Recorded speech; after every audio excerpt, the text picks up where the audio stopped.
I am narrating the true story of Majed El-Shafie. These are his words, not mine. I was dragged from my home in the dead of night, tortured, beaten, and sentenced to death, all because I chose to follow Christ.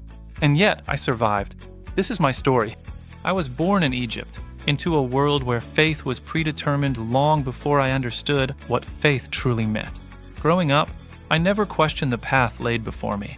The traditions, the expectations, the boundaries of belief. They shaped my identity, even when my heart felt confined inside them. But life has a way of whispering truth before it ever shouts it. And my whisper came through simple moments that made me wonder whether God could be more than what I had been taught, whether he could be personal, present, close.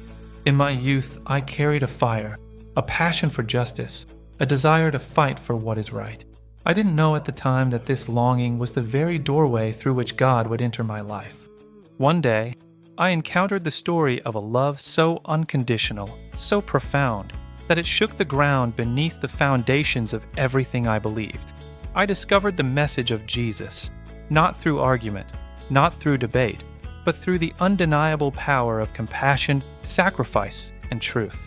A love that forgave, a love that healed, a love that transformed. At first, I resisted. Fear battled curiosity. Tradition fought revelation.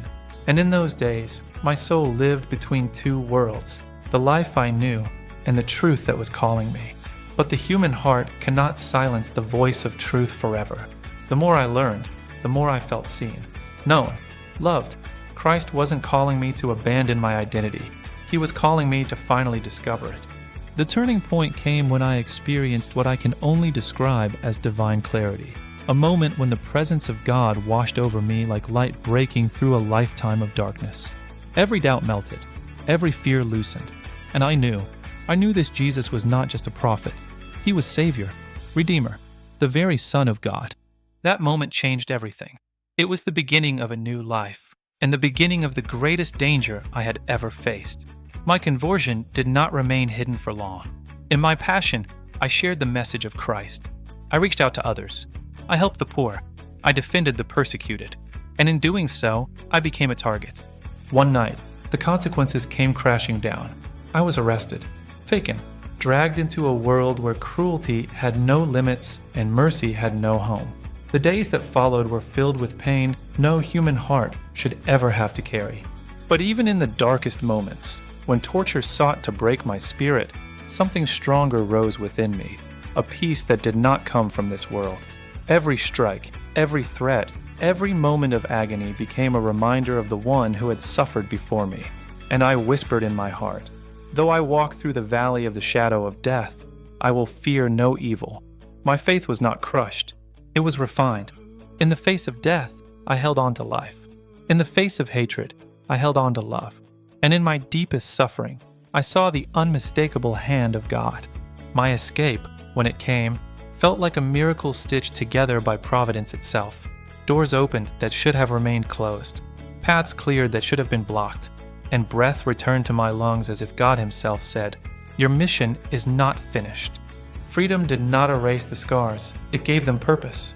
I made my way out, first into hiding, then across borders, until I found safety far from the land of my birth. But safety was not the end of the story. It was the beginning of my calling.